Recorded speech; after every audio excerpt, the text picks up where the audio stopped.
I barely need this, but I do need my glasses. Hi, everybody. How's everybody tonight? Thank you for coming out. I'm Lissa Muscatine. I'm one of the co-owners of Politics and Prose. How many of you have been to this Union Market outpost before? A few. Great. Well, please come back. You can go to our other outpost at the wharf, and I hope most of you have been to the main store at Connecticut Avenue. But we're very proud of this place, and we really like it, and we're thrilled to be able to host wonderful author events here, just as we do at the main store. And I have to say, one of the most wonderful things about owning a bookstore is that sometimes you get to introduce people you once worked with or that you knew in a previous incarnation. And tonight would be one such occasion. I worked with both of our guests back in the day, well, not that long ago. And you know, it happens often in Washington, probably more often in Washington than elsewhere, that you do get to sort of collide in your next incarnations. But what a pleasure to have both of you here. Thank you. As you know, our most special guest, they're both special, but our most special, because she's the author, is Farah Pandith. And her new book, and this is why I had to have this in front of me, because it's a very important title. Her new book is called How We Win, How Cutting-Edge Entrepreneurs, Political Visionaries, Enlightened Business Leaders, and Social Media Mavens Can Defeat the Extremist Threat. And you can tell from the title that she's not an ambitious person, and she only takes on the easiest topics of the day. I'm sure some of you have worked with Farah. You know the breadth of her experience, both in foreign policy and, of course, her incredible, passionate commitment to devising strategies for defeating violent extremism around the world, for figuring out how to deal with adversaries who operate beyond the traditional boundaries of diplomacy and outside the norms of at least most nation states. In her book, she attempts to identify the challenges posed by violent extremism and the inadequacy and narrowness of most approaches used to counter it. And her contention is that a lot of these approaches just fail to really address the root of the problem. And some of that may be a sense of, among Muslim millennials, of not belonging, or of disconnectedness of policymakers. And I think any of you who work in government probably have experienced this yourself or seen it, that policymakers often are divorced from the actual real lives of the people that their policies are affecting. But this is most important, and I think anybody who worked for Secretary Clinton knows this. You can come up with the problems, but you have to have the solution. You may not just have a problem and cite a problem. You have to actually be offering something to do about it. I think we all learned that lesson about 1 million times working in the State Department. And fortunately for Farah, she's able to draw on this incredible wealth of experience. As you know, she has a career as a diplomat and foreign policy expert, as I said earlier. She's worked in both Republican and Democratic administrations. She's worked on the National Security Council, USAID, of course, at the State Department, and she was the first ever special representative to Muslim communities appointed to that post in 2009 by Hillary Clinton. I don't have time to go through the millions of other things she does in the public, private, and nonprofit spheres. There are many, many, all of which are valuable and worthwhile and admirable. But suffice it to say that for our purposes tonight at Politics and Prose, we're most impressed and most appreciative that now on her resume she can add the title author. So congratulations on that. And tonight she's going to be in conversation with a very good friend and former colleague of mine and of Farah's, whose own resume is constantly awe-inspiring. Anne-Marie Slaughter is currently CEO of the New America Foundation, Professor Emerita of Politics and International Affairs at Princeton, where she also served as Dean of the Woodrow Wilson School. She's taught law at Harvard and Chicago, right? Written or edited a mere 7 books. And what's most amazing is that she doesn't just write about foreign policy, which is her academic subject, but she's also written some very important articles and books now addressing the obstacles to gender equality.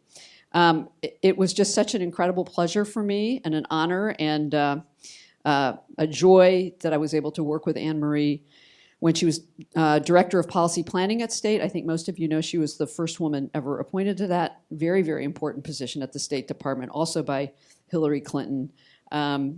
You guys are just amazing. We're so happy to have you both. We're honored. Have fun, and you'll be able to ask questions after a little bit. So, and Farah will sign afterwards. So I think you can tell we are a mutual admiration society, from the 7th floor of the State Department to politics and prose. Yes. So this is such a pleasure. We're going to dive right in. But before we get to the substance of the book, and in part honoring the presence of your spectacular mother in the front row, I want to ask you how you come to this work. So just let us kind of ground the ideas in your own personal story. So first of all, Anne-Marie, what a joy and a pleasure to be sitting here with you doing this. I feel like I need to pinch myself. It's an extraordinary privilege for me and an honor to be talking with you about this book.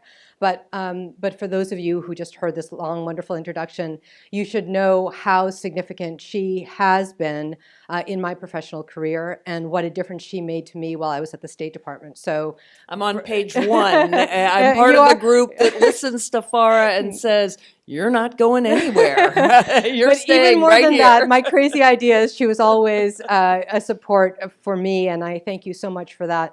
I think it is important to begin at the beginning and to understand what drives you and what brings passion to you. I could never tell you that when I was a young woman, I would have wanted to be a person working on extremism. I didn't know that there was so much evil in the world. I didn't know that we did not have systems in place to make sure that people had to be reminded not to hate other people. It wasn't my grounding in that way, luckily. There are people in the world who see it around them. I didn't. I grew up outside of Boston, and I had a very wonderful upbringing and a very privileged upbringing. I went to remarkable schools. And I say that to you because I never felt like the other. I was never looked at as somebody who was different. I never thought about my identity in any particularly weird way. I just was a young person who happened to be born in northern India and grew up outside of Boston. What made me really sit up and take notice on the things that were taking place, clearly, like all of us, 9/11 was a turning point for all of us. It brought me back to Washington. I had been fortunate in that in my graduate work, I had done my master's thesis on the insurgency in Kashmir. So in the summer of '94, I went there to interview militants, and that was the first time that I ever saw extremism or the us versus them ideology. I would not have been able to tell you then that fast forward in my career, would I be working on this now? But the passion. But you were already intrepid. I was already interested in it. You were already going and interviewing militants. Exactly. Okay. So that's what brought me to the Right. table, and certainly coming back to government after 9/11 was a call to action as an American, as a Muslim, as somebody who could not bear the idea that a terrorist organization called Al-Qaeda was trying to define my country and trying to define my religion. So that brought me back into Washington in 2003, and the rest is sort of what happened in the years after that. Okay. Wonderful. So, and the title, we heard the full title, but the foretitle, How We Win, nothing bold and wonderful. But before you tell us how we win, why are we losing? So let's start with the diagnosis of why we're not winning now before we move to what we ought to be doing. Incredibly, all over the world, there's a rise of hate, and we are seeing it in our daily lives in so many ways that unfortunately we don't have enough time to sort of dissect, whether it's gender, whether it's race, whether it's religion. We're seeing that us and them blossom. And one could say that that's just part of human nature. It's going to happen. People are not always going to like each other. When you weaponize words and you have organizations that 24/7 are in the focused area of making sure that they're building armies, you have a very different situation. And the reason why we are not winning is because there have been more opportunities for hate to blossom than we have solutions to puncture that ideology. And We are sitting here days after the devastating attacks in New Zealand and in Utrecht, and we are wondering once again, how is it that we come to this place? We don't have enough antibodies in the system to prevent the appeal from the us versus them ideology. That is why we are in the situation we are in today. And is there anybody who is winning? Any country, are there role models? It's an excellent question, and I don't look at it from a country perspective because nowhere in the world have we seen, luckily, a decrease in hate. I wish I could tell you this is really working very well in this particular country. But you can look at communities, small communities, right, that have decided on every level, at every touch point, this is not what we stand for. And we're going to do more to educate, we're going to do more to call out, we're going to do more to build a affinity for the other, rather than make sure that we bring people down. And that is happening in teeny tiny little ways. Well, why doesn't it matter to us? Because it hasn't been scaled. So there are examples, and there's some examples in our country even, where mayors have said, we want to be a city of kindness, or we want to be a city of compassion. And one could actually poke fun at that and say, well, give me a break, how much can that really do? Well, and actually, if you get all of your community on board with what you stand for, you can begin to see change. So it's very interesting that you talk about an affinity for the other. That's such a wonderful way of thinking about it, and you talk a great deal about identity. Before I ask you to talk about an identity crisis, I just have to call out how wonderful it is also to hear you talk about hate without an adjective in front of it. Right, without talking about Islamic this or anti-Semitic that or white nationalism, you're talking about a phenomenon that although in your work you have looked specifically at countering violent extremism in the Muslim world, your framework does not stop there. Is that absolutely? And I think it's important to understand that hate is hate, no matter who the victim is. Yeah. And if you don't absorb that, you're missing the opportunity to make a difference. All right, so now you get to tell us how to make a difference. I've stretched out the prologue long enough, but do talk about this. If reading through the book, what is so striking very early on is you talk repeatedly about a youth identity crisis. And this is not what, as somebody who's consumed reams of counter-terrorist literature, talk about how you see that problem that way, and we can start talking about how to address it. We know how robust and how exceptional the intel community is in our country and the kind of data that we get. But we don't get cultural data. We don't get anthropological data. We don't get the kind of data in real time of what's really happening within the emotional space of people. And I'm not criticizing, I'm just saying it doesn't exist. If you don't understand what's happening in that sphere, you can't fully understand what's happening to people. In the roles that I have been fortunate enough to have, I had a chance to talk to people. We can't do that. We're not allowed. Right. And to go into communities right. and to say, well, why are you feeling this? And what's really taking place? I first did that in the Bush administration in Europe, and I thought I was seeing something exceptionally provocative. Talking to young Muslims Muslims, but they were living as minorities. Right. Some of the countries in which they live, they were former colonists, so there was a different component to that. And I thought, the identity crisis that I was seeing, whether it was in the Nordic countries or in Sicily, was particular to Europe because they were living as minorities, and some of these populations were second generation, some of them were fourth generation, but they were still new. But what was profound when we started working together for Secretary Clinton and I was special representative, I was seeing the exact same response to identity. Who am I?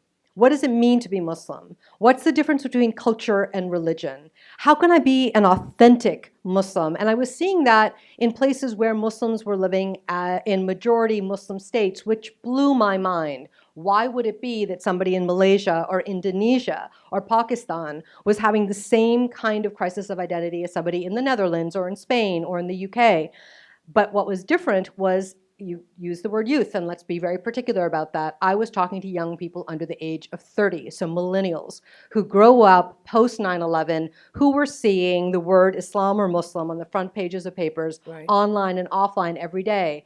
That absorption of that fierce attention was changing the way they thought about themselves and making them strive for something that they wanted to belong to that seemed more authentic. So why couldn't they, though, fit into a more traditional notion? And of course, there's no one notion Right. of what being a Muslim means, right? There are many in many different countries. But why an identity? So 9/11, yes, but why not simply embrace Islam as their parents or grandparents had?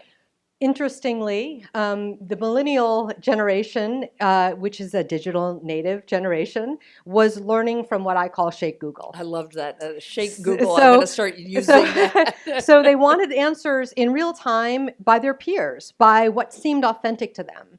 Listening to their grandparents talk about practicing Islam in their village or in their city didn't have connectivity for them. Their parents may or may not know something about their religion, but they were their parents. I mean, what parents are able to say convince no a more. I have teenager, two right? sons. So the 16-year-old kid, the 21-year-old kid were going to their peers, or they were going to the websites or the YouTube videos or whatever Sheikh Google told them to go to find out the answers to their question. Let's remember that the underwear bomber from Nigeria, who grew up in an affluent family, who was studying in the UK, went to Google and asked the question, why does my family not eat halal meat? He didn't go to his parents. He didn't go to his brothers and sisters or his cousins or aunties and uncles. He went to Sheikh Google to get the answer to that question. That, to me, sums up everything. I saw that transport kids all over the world, where they would believe what they saw online more than they would believe what it is their parents might tell them about authentic Islam, or what is a family way of expressing their identity. But why are they getting radicalized online? There are lots of answers online. There's 25 different ones.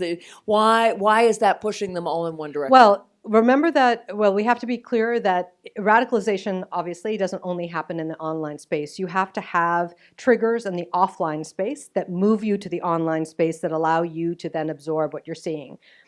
But the bad guys were in the online space. They were already there, giving answers to kids who were dealing with identity crisis in ways that made sense for them.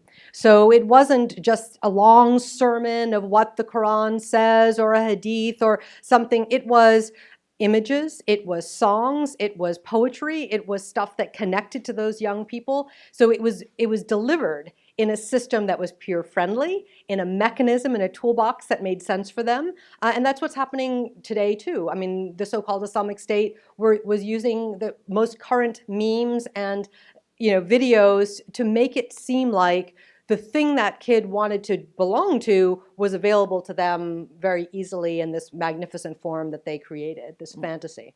And we've seen this certainly in the ISIS wives coming back, Right. and their perception of what they were joining Right. is a great example. But then why isn't the answer through the State Department or that we simply put better answers and work with the tech companies to raise our answers over the other answers, to privilege them? We've got algorithms. We have algorithms. Technology companies need to be willing to use those algorithms in ways that make sure that the content that kids are seeing is weighted more heavily on good than bad. That's the first thing. Secondly, the American government, as you well know, because we've had many conversations about this, that is the obvious answer, to drown the marketplace with better ideas. That is, in fact, the answer, online and offline. But the key here is who's delivering the content of the alternative narratives. It cannot be government, because government has no authenticity for this peer group. It must be delivered by authentic actors. And those authentic actors are there are many different kinds. So we experimented when we were at State at the kind of places where kids could go to hear voices. So we looked at culture, we looked at art, we looked at former extremists, we looked at all kinds of people that would have powerful narratives that would make sense. And we tried as government to be the convener and the facilitator and the intellectual partner with those ideas, and to allow those ideas to blossom in a format that was not heavily weighted with the U.S. government's flags and U.S. government, touch, because that doesn't seem authentic anymore. We sort of stumbled along the way as we were trying to figure out all of these things. But by the end of the Obama administration, I will tell you, I mean, you know this as well as I do, we had experimented. There were many things in the system that showed promise. The big issue for us today is exactly what you said in terms of saturation. How can you do this if you don't have scale? So we don't have the scale that we need. So this is, as I'm listening to you, I'm thinking this is the equivalent of when your teenagers are going in the wrong direction, you basically change their peer group, and you either move schools or do whatever you can to try to get them into a different peer group. And you're effectively talking about changing the peer environment for an entire generation of people. So how do we do it at scale? Let me just ask you the question directly. Well, one of the things that has been sobering for me is to understand that the bad guys are doing this at a rate that is far faster than anything the U.S. government or any government in the world, to be fair, has been. We haven't built the machine to be able to catch up with what the bad guys are doing. That's the first thing we have to. Even with all our AI? Even with all our wonderful powers, we have not been able to do it. And from the U.S. side, we don't have the money or the personnel to do it. It's not that we don't have the sophistication or the consciousness of what needs to happen. We just haven't deployed we haven't gone all in. That's what I say in my book. We don't go all in. And there's a long conversation of why we haven't done that. But the other piece of this is one dimension of this problem is what government should be doing. And you and I can both talk about all the ways we'd like to fix the government right now to be able to deal with this problem. Yeah, there's a lot. Yes, there's a lot. Yes. But Anne-Marie, there's also two other dimensions of this. And one is what you talked about, the technology companies. That's one part of the private sector. One of the things we know is how rich the data is, human data, in terms of how people behave. Why somebody decides to buy that pair of shoes, that pair of jeans, that avocado toast as opposed to something else. There's a whole system behind all of this. Using cultural listening skills is something that companies use every single day, and it's not just tech companies, it's all kinds of companies. Now, why aren't we using those kinds of skills when we're thinking about how to persuade a young person to move in a different direction? That's something that I would ask the private sector to get on board with. It isn't just that you have to change the algorithms and take down things in the online space, but the private sector needs to say to itself, what kind of community do we want to live in? And in the 21st century, in 2019, we have seen tremendous change in the cognition of humans living in societies about the kind of communities they want. And you see millennials and Generation Z picking products and paying more money for things because they know those companies have a social value and a social good. So there is a change that's happening. So how do we marry what the private sector data and cultural listening skills can be, how do we marry that with those who have the authenticity to deliver the messages? That's a big thing that we can do as government, by the way. We can help connect those dots. But private sector and non-government organizations can do that too. What is it? So I note that you're talking about cultural listening, which is not the same as marketing, right? No. Although it's the Right. the early stage. You've got Correct. to listen before you market. Correct. You don't just sort of test memes out there. You actually listen Right. hard and design it. But what's the incentive for the private sector to do that? One of the things that has been extremely challenging for the U.S. government is that we have not been able to convince the private sector that they can come on board to do this. For many years after 9/11, even though in the weeks and months after 9/11, interestingly, a lot of private sector companies did give pro bono work because our country was attacked and they were trying to do things. But today, 20 years afterwards, it's sort of like, that's terrorism, we can't touch it, it's dangerous, our shareholders don't want to have anything to do with this. When you talk to them about this being youth protection, it changes the game a little bit. It also now, interestingly, in the context of the last couple of years, you're seeing more and more companies talk about diversity, talking about what it means to be inclusive as societies.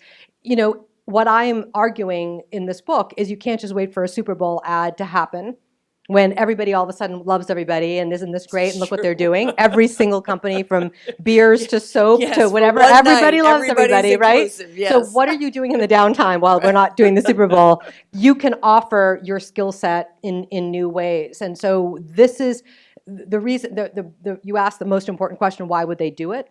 Yes, from the altruistic point of view, you want to build better societies, but there's also a really selfish reason. Companies, their supply chain gets affected when cities and communities are not stable, and terrorism destabilizes those very places that they need to operate. So countering these ideas upstream is good business as well as good community. All right, just a couple more questions. I'm going to turn it to you. You talk about Dumbledore's army. As a devoted Harry Potter fan, I was very happy with this. But I honestly did not expect to see it in a book on how we win in the battle against countering violent extremism. So, what is Dumbledore's army? Dumbledore's army is a phrase that obviously, and if you haven't read Harry Potter, shame on you, really, first of all. We're in a bookstore. It's in a bookstore, please go buy it. I had a student in a class when I finished state and I was a fellow at the Institute of Politics at Harvard. And I was explaining how important it was that everybody understands that they have each person has the ability to make a difference, even if you talk about the other in a different way. The language that you use, the way you treat somebody. This is stuff that you should be learning from your parents, by the way. Really, it's not that hard. But we have to now apparently teach how not to hate. So I was talking about this, and I was saying that one of the things I learned in Europe when we first started testing countering violent extremism programs was that even one person that was touched by an idea could actually get off of the track of being an extremist because they suddenly saw themselves in a new way. And so there was power in that one-on-one kind of intervention. So as I was talking about the power of one, a student raised her hand, and her name is Anisha. And Anisha raised her hand, and I called on her, and I said, she said, Farah, if you want us, and the class was made up of millennials, if you want us to understand what you mean by this, you need to say you're building Dumbledore's army. And I just burst out laughing because that's exactly what we're doing. These are the forces of good. Yes. In and everybody Harry has Potter, a magical wand. We Right. all do. Some are better than others, but we all have our wands, and there's a way to do this.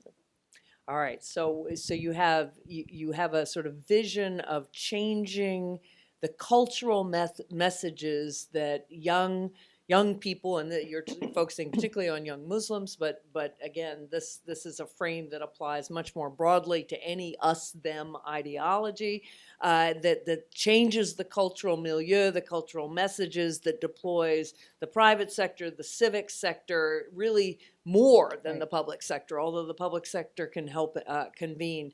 And ultimately, you say, look, those are the forces that radicalize these young people, and these are the forces that are going to deliver alternate messages. But you end, and my final question, with a wonderful chapter on what the United States and other countries that would practice this kind of efforts to change this culture. You say this would be an example of open power. And before that, you talk about soft power and hard power and smart power, and there are many books with all those kinds of power in the title. You say, and I believe this deeply as a network theorist myself, that this is not about power over, this is about power with. You talk about new power, yet another book, but I'd not ever heard the term open power, and I am something of a writer on power too. Talk about what you mean, because I think it's a very profound idea. Thank you. And coming from you, that means really very, very much. I was struggling when I was at State to understand how we could do a better job of executing the amazing tools that we have in our toolbox.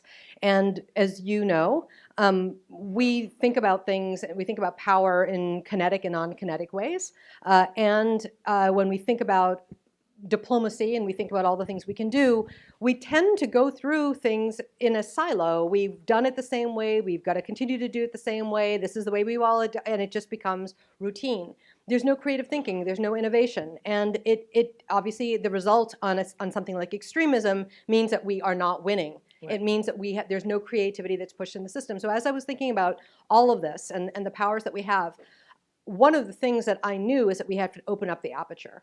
We have to think differently. We have to turn things on our head. We can't say we're going to control this and we're going to be working downward. We need to work side by side. We need to work with people and all kinds of people, people that government doesn't usually connect with as we are making policy. We sometimes come up with this really great idea and then we convene people and tell them how great it is, and then they go off, and then we do what we wanted to do, yes, right? We say that we're asking for their advice. But I thought to myself, what happens if we change a couple of things? One, we redesign the system so that we're bringing new kinds of voices to that policy table, behavioral scientists, historians, anthropology. I mean, like all these kinds of people that seem really weird to government people, but in fact, they know a lot about how humans work, about history, and in fact might have some really great ideas on the thing we're trying to design first. Secondly, what if instead of doing things from the top down, we are working with them so that nobody actually, this is not an ego exercise,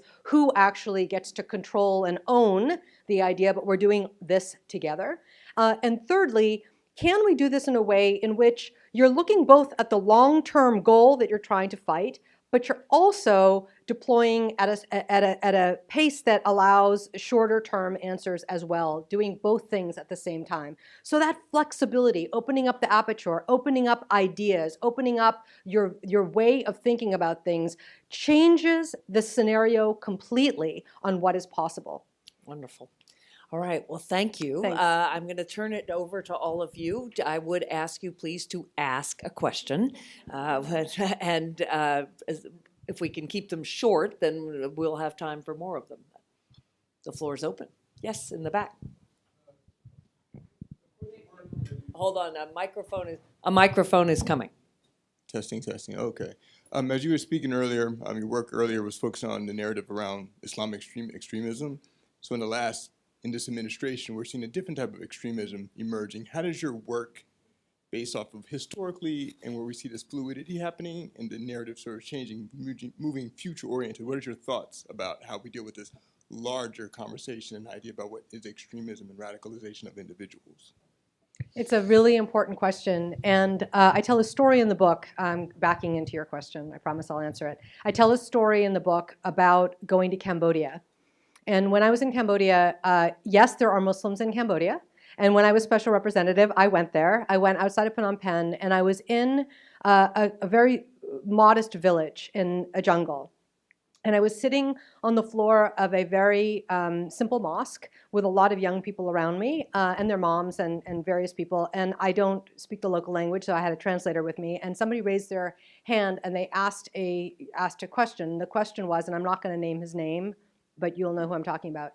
This young person asked me whether or not blank represented America. And what that person was asking was about a preacher in Gainesville, Florida, who was going to burn a Quran. He made a big show of this. He got a lot of oxygen on all of the television stations. He had 50 people in his church, and so most Americans completely forgot his name. They know that he doesn't represent America. But here I am in a village in Cambodia, and they are mentioning him by name, asking me if he represents America. Why am I telling you that story? Because our words matter. People on TV, not to speak of politicians, matter. What we as Americans represent is conveyed in many, many different ways, in ways that we've seen it in our travels as diplomats. But for me, in the work that I was doing, trying to prove to people that America was not at war with Islam, which is what Al-Qaeda and now ISIS wants you to believe, I had to be able to talk through this idea that this guy in Gainesville, Florida wanted to do this. And it was a good conversation, but I'm telling you this because in the last couple of years, as we have seen the rhetoric around hate increase, and that's why I started off by saying to Anne-Marie that hate is hate. To me, yes, I happen to have a career that I was working on combating an us versus them by terrorist organizations that would use the name of Islam for their nefarious means. There are others who work on different kinds of us versus them. It is all connected. They all learn from each other. We need to have government officials, elected officials, and cultural officials, if you will, speak about the other with respect. And to understand that words in the 21st century can be weaponized in a really significant way. So I've been very worried about the conversation that has happened in our world over the last couple of years, primarily because unlike the experience that I had both in the Bush and in the Obama administrations, when even though everything isn't always perfect, both presidents were very careful to make sure that the way they spoke about Islam and the way they spoke about Muslims was done with dignity. And I'll just say, I think it's actually very significant that Jacinda Ardern in New Zealand called this an act of terrorism. And we then know the attacker, of course, cited both Breivik in Norway and Dylan Roof in Charleston, which the United States had a hard time calling domestic terrorism, but it was domestic terrorism. So I think actually in that sense, there is a greater recognition this is an ideology. It is an ideology based on hate. And it's a global movement. But it's very important that we stop talking about one thing as terrorism and another as hate crimes. Yes. Point about the issue of how the previous presidents expressed themselves regarding Islam is a very good one. But also, it wasn't only limited to Islam, it was to humanity. Yes. The problem we have in subsequent periods is basically there's no respect for humanity. It is not Islam only. It is about Judaism, about Christianity, about Buddhism or whatever. So this is a thing that is really developed this hate and divided everyone and all parts of the societies and so forth. Now, I haven't read your book yet, but a question is coming. I was wondering, under the president, you were the first representative on the Muslim community. Has that position been filled nowadays? It's a great question. So some background, just for those who don't know. Hillary Clinton created that position and created the office. It was for Farah. but it was unique, right? There's no place within the department that it existed before, so it belongs there. Secretary Kerry kept that position on. I served under Secretary Kerry for a year, and then I left, and then he filled the position. Secretary Pompeo has not built a position out that is the special representative to Muslim communities. They are doing Muslim engagement, is my understanding, through the Department of Democracy, Human Rights, and Labor. Yes, right here.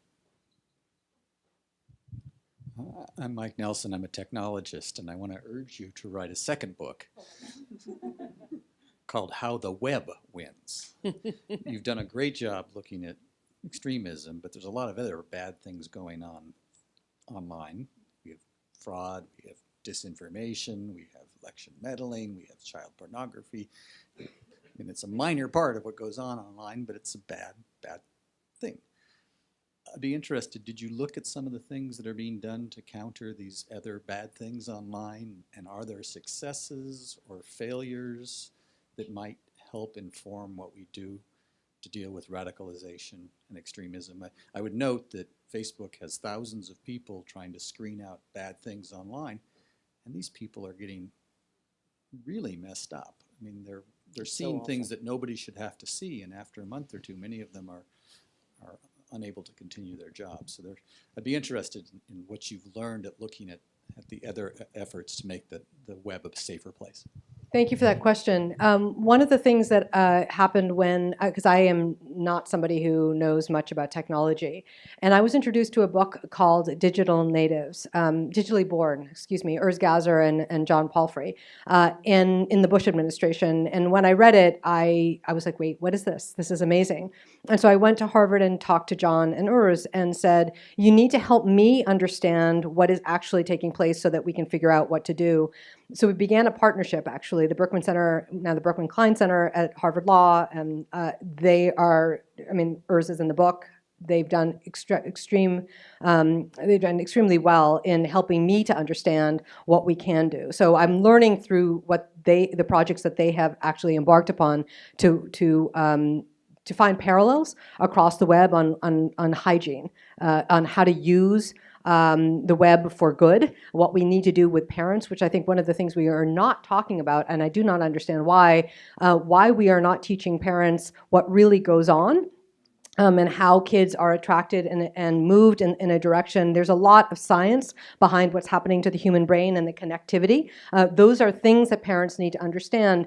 And so I did do a little bit of research. I didn't go super deep because this book, as you can tell, it's a long book already. But I do wish that as we in government, I'm saying as if I'm still in government, but I wish we would do more to connect with places like the Berkman Center in a very hands-on way, because we had a lot we could have learned.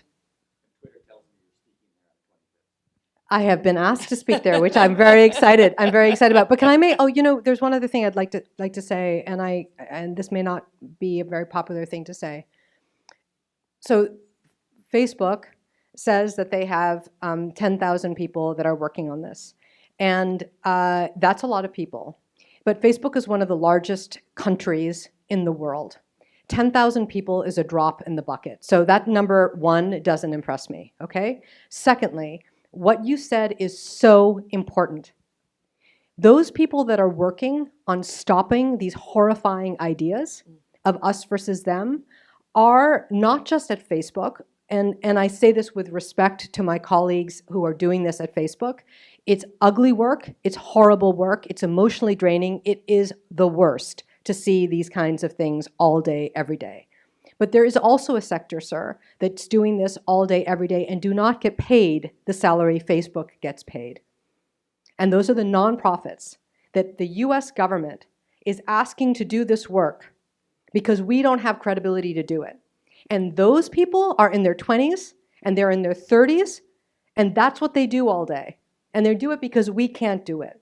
And as society, we have not done anything to say to them, how can we help you do this work that we're so grateful that you are doing? So I'm really happy you brought that up. I moved the question a little bit, but it's an important point to make. Right there. Right here, and then I'll go back. Hi there. I am a newly minted Foreign Service officer at Smithy, Yay. and I'm heading for my first tour in Saudi Arabia, and so I'm curious if you might be able to give a little preview of your chapter. I wouldn't carry Farah's book. Yeah, I was just going to say, please do not bring my book when you go. Buy it and read it. But I'll leave it here. hide it deep in storage. But I'm wondering if you could give a preview of your chapter on Plague from the Gulf, and perhaps talk a little bit about what the United States' role should be in countering violent extremism with Saudi Arabia. Okay, I will do that, but I will tell you that it would be wrong for me to not allow Anne-Marie to answer a component of this question because of the job that she had at the State Department as we think about a country like Saudi. So I will say a little bit, but I think we'd be missing, it's important for her to be able to add value to this. One of the things that was important for me to do was to tell people what I saw around the world. So there are 3 or 4, and I'm not going to reveal everything. You got to read the book. There are things that you know, which are textbooks are bad, translations of the Quran are bad, there is imam training, they support schools. We talk about this, it's been in the public literature. But as policy people, we haven't connected the dots around the world to see the saturation of the effect of several decades of that That's what I talk about in the book. I add one more thing that should every human, whether you're Muslim or not Muslim, should care about, and that is cultural heritage. The eradication of cultural heritage is a human thing that all of us wake up. We're all connected. We have human history. When it is destroyed in real time, it affects all of us. And what I saw around the world was also a very systematic eradication of human history. And so I talk about all those trends in the book. I don't have actually much to add except what I think you would already know, which is we ought to be working with Saudi women. They're extraordinarily educated. They are doing everything. They are online because that's the only place they often can be. And this is a great example of where working with women is not a nice to have add-on to serious foreign policy. It's really at the core of how you're ultimately going to change a country. And ultimately, because Saudi Arabia will never be able to modernize and succeed economically without using half its talent, and we should be encouraging that. We have time for one more question, and I'm just going to say I am then going to bolt out of here to catch an 8:30 train to Princeton. I love you all. I'm going to leave Farah to sign these wonderful books, but you get the last question. Hello, hi, I'm also Smithy. This is great. You brought up a very interesting point, saying that the private sector should cooperate with the public sector in combating extremism. And because you're saying that they also have incentive to do so. Could you please elaborate on this point? Could you please give one or two example, how this happen, why they will have the incentive to do, and how the government can encourage them or point out actually it's also benefits you if you cooperate with us. Well, I think on the technology side, there's a backlash that's happening with technology companies because we're seeing more and more of these horrific things that are happening, and people are more aware that technology companies have a role to play in fostering sort of a more positive way of communicating values that we didn't always see. So it's not just the conversation about takedown, it's about how companies want people to think about themselves. Facebook is an easy example because they've had such a difficult time navigating through all of this. But other companies too, Amazon increasingly is getting a lot of heat for not doing some things that they should be doing to make communities stronger. So you're seeing more of a recognition. I talk about Paul Poulsen in my book. Unilever has done dramatic things as a company towards social good. It's because of the bottom line, I understand, but the leadership there is to say we want people to see us as part of the community, and we want to do a better job. The other thing I will tell you, when we were at the State Department, we were working with Coca-Cola with an initiative that President Obama put out after his Cairo speech, Partners for a New Beginning, where he was really looking at the private sector to actually stand up this idea of a new beginning with Muslims around the world. And Coca-Cola was one of the founding partners in this, and saying, we have touch points all over the world. There's more, yes, we're selling Coke and all of that stuff, but we can represent something bold and strong as Americans and help the United States government do that. So it's a great question. And there's more in the book, but I want Anne-Marie to make her train. So thank you all very, very much. Thank you. And thank you, Anne-Marie, for a wonderful conversation. You're amazing. Thank you. Thank you all.